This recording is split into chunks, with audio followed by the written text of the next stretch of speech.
Frech in the round of 128 at the Foro Italico in Rome. It's a clash between two top 50 players, Eala at world number 42, Frech at world number 45, both looking to snap out of recent slumps. A single clay court win usually comes and goes unnoticed, unless it doesn't. Sometimes it flips a switch among the very legends who dominated that surface for years. And instead of just watching from afar, they start leaning in, studying the details, offering insights, and quietly shaping what comes next behind the scenes. Eala versus Qinyu Wang is a blockbuster second-round matchup over in Rome for 2026. And both players have had interesting form on the clay courts. Wang enters the tournament as the number 33 in the world with a 15-win, 11-loss season so far. Her best result was actually in Auckland, making the final there, losing to Svitolina in the end in a close straight sets. Her best win, though, came at the Australian Open a couple weeks later, where she took out Nozkova, the number 13 in the world. Her worst loss was actually on the clay in Madrid last week, where she lost to Sampson, the 171 in the world at the time. Her form hasn't been great. It's been a little bit all over the place, especially on the clay. She's only had the win or two, but she is trying to get a big win here and possibly a big matchup against Rybakina. That is exactly where Eala finds herself after Rome, and the reason has far less to do with the scoreboard than most people think. On May 5th, during the opening round of the Italian Open, two players stepped onto clay carrying very different kinds of pressure. This video off with a player that's supported all over the world, and that's Alexandra Eala, a very loyal fan base and some of my new subscribers on the Intuitive Tennis YouTube channel. So I want to make sure that I give you an update on Eala, and I'm sure you watched this match, and she actually had a good draw because Frech was on a 5-match losing streak prior to this match, and Alexandra has been playing solid this year, winning a lot of matches. Of course, her ranking dropped a little bit because she didn't defend all her Miami points, but I think the next step for Alexandra is to make it back into the top 30, and she started this match very strong. One was trying to prove she belonged on a surface that had never fully loved her. The other was trying to stop a losing streak that was quietly becoming a pattern. On paper, it looked routine, almost forgettable, with rankings sitting in the 40s and no immediate headline appeal. In reality, it was the kind of match where momentum shifts careers. Was it to win that, first of all? How good did it feel? No, it means a lot. This is my first win in Rome. Yeah, and I think I've come a long way from last year. So yeah, it really means a lot because I think my team and I have really been working the past few weeks, and I think that we've been able to put out just some things that we've been working on in competition. Across the net stood Magdalena Frech, a player whose recent record read like a warning sign rather than a prediction. Just over a year ago, she had climbed into the top 25, collecting titles, pushing elite opponents, and building a reputation as one of the tour's most reliable grinders. Her game was never flashy, but it was stubbornly effective, built on depth, consistency, and the ability to stretch rallies until opponents ran out of patience. At her best, she turned matches into slow-burning traps. But tennis has a cruel sense of Frech, whose entire identity depends on outlasting opponents. A dip in confidence is not a small crack, it is structural damage. And that is precisely the kind of situation Eala walked into, although understanding why she handled it so well requires looking beyond her clay record. Because if someone only glanced at her recent results, they might assume she was struggling on the surface. Losses in Stuttgart and Madrid do not exactly scream dominance.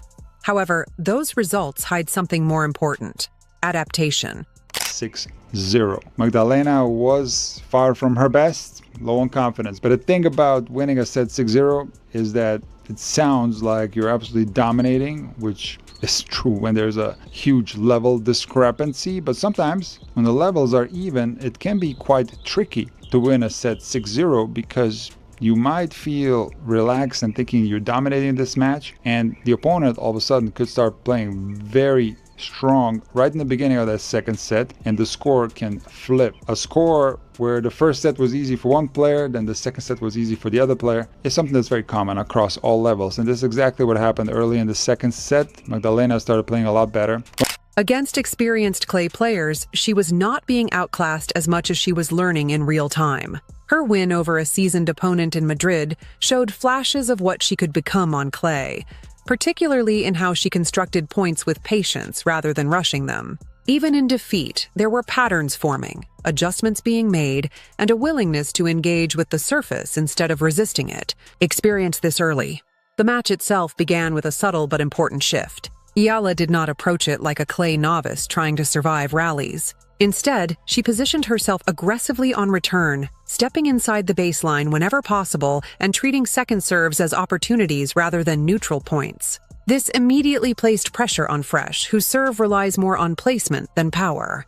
For a returner with Eala's instincts, that is an invitation. Every moderate-paced serve becomes a chance to take control, redirect angles, and force the server into defensive positions. It is a style that carries risk against big hitters, but against someone like Fresh, it turns into a strategic advantage. Tournament as the number 42 in the world with a 16-win, 11-loss season so far. Her best result was making the quarterfinals in that 1,000 event in Dubai, ending up losing to Goff in the end in straight sets. But her best win actually came at Indian Wells a month later, where she took out Goff, number 4 in the world at the time. Her worst loss is still that loss against Parks at the Australian Open, who was 99 in the world at the time. Her form hasn't been great on the clay, but she did get a win last week in Madrid before losing to Mertens, so... The rallies that followed revealed the deeper contrast between the two players. Fresh tried to extend points, leaning on her usual patterns of depth and consistency, but something felt slightly off. Shots that would normally land inches from the baseline began falling shorter.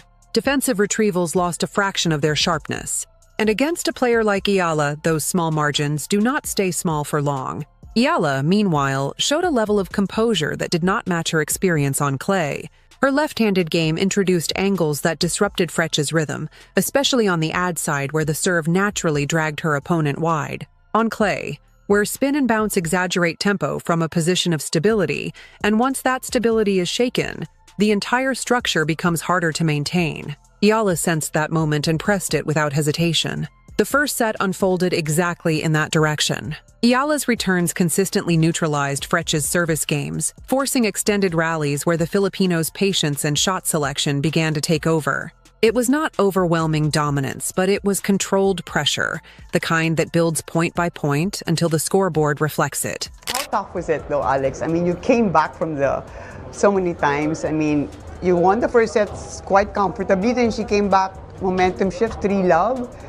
And then you were down 2-love, love 30 in the third set. So how tough was that to come back? Yeah, it was really tough. I'm really proud of myself because there were so many moments, especially in the third set, where she could have gone really far and maybe the match could have slipped from me. But I'm happy with how I held out and how I... By the time the second set began, the dynamic had already shifted. Fresh needed to raise her level, particularly on serve, but asking a player to suddenly produce their best tennis in the middle of a losing streak is a difficult demand. She tried to adjust, aiming for more aggressive placements, but inconsistency crept in at the worst moments. Eala, on the other hand, continued refining her approach. She mixed depth with shorter angles, occasionally pulling Fresh forward into uncomfortable territory near the net, an area that has never been her strongest.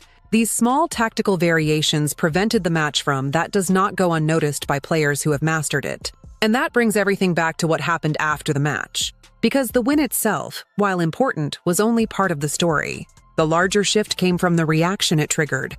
When players like Nadal begin offering insights, even informally, it signals recognition at a different level. It suggests that what they see is not just potential, but a trajectory worth shaping. Well, everybody's really good at this level and anything can happen. And I think that's a beautiful thing about tennis. But at the same time, it's a profession that really keeps you on your toes and is really high pressure because every single match is a different circumstance, it's a different situation.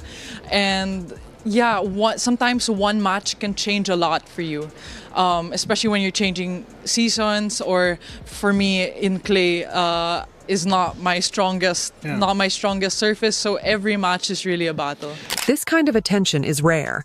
Tennis legends do not casually invest time in rising players unless something about their game resonates with their own understanding of the sport. In Eala's case, it is likely a combination of her return game, her tactical awareness, and her willingness to embrace difficult surfaces. Her season already hinted at that trajectory.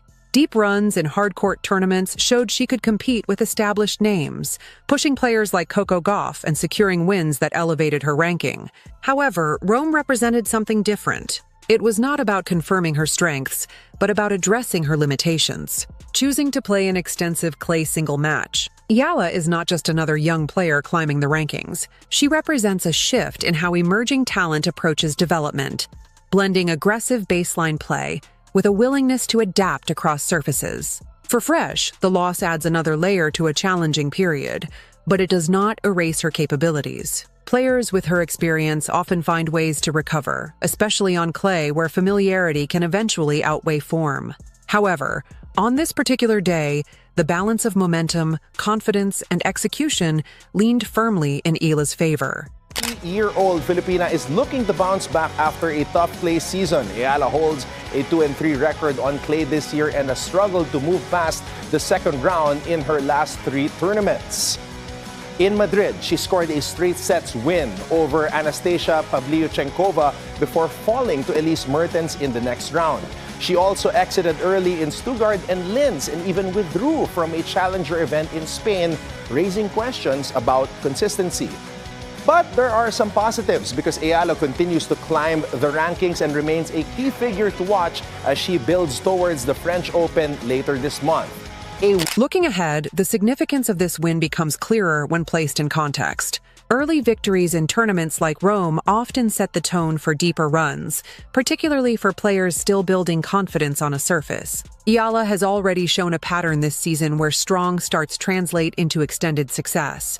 The next rounds will test her in different ways, especially against opponents who bring more power or unpredictability. However, the foundation established in this match provides something more valuable than a single result.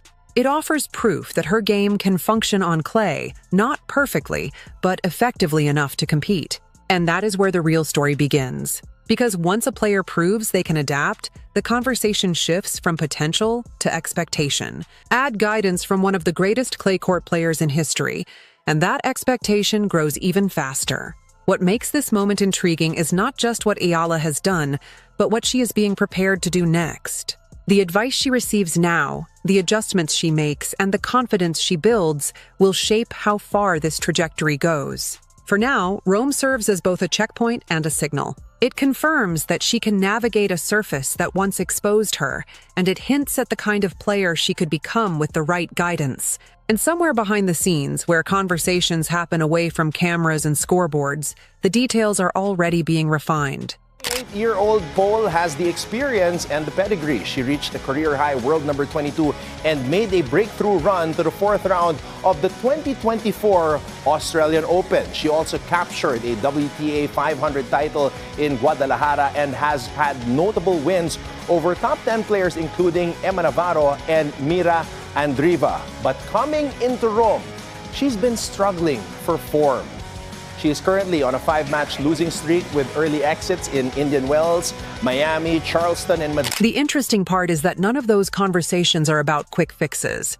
When someone like Rafael Nadal gets involved, even indirectly, the focus is never on how to win the next match alone. It is about patterns, habits, and the kind of discipline that only shows its value months later when everyone else is wondering how a player suddenly became so complete. For Eala, that means refining details that casual viewers might never notice. It means adjusting footwork on sliding surfaces so she can recover half a step faster after wide forehands. It means learning when to resist the instinct to attack early and instead extend rallies just long enough to force errors. It means understanding that on clay, patience is not passive, it is strategic. What makes her situation unusual is the timing. Against Magdalena Frech, she did not just win points. She controlled how points unfolded. There is a difference between reacting well and dictating structure, and Eala showed glimpses of the latter. She used her left-handed angles not just to open the court, but to create sequences, pulling her opponent wide before redirecting into space with precision. So she's really got to be off to a good start with her serve as well if she is going to get the win over Eala again this year. If Eala's going to win this one, she has to be patient and really grind out these rallies. She was playing really well against Frech in that first set. Now, Frech was giving a lot of errors, but yeah, really needs to be patient, but also attack when she can against Wong on this clay court if she's going to get the win here. Fun matchup here. Really good time for these two to have this rematch because Eala's obviously got a little bit more confidence than maybe last year on clay. Wong is looking for confidence. I'm going to go with the other in a close 3-setter. I reckon she will get the revenge and she will get it done this time around. Those sequences are exactly the kind of patterns that clay rewards, and they are also the kind that take years to master. The fact that she is already experimenting with them, even imperfectly,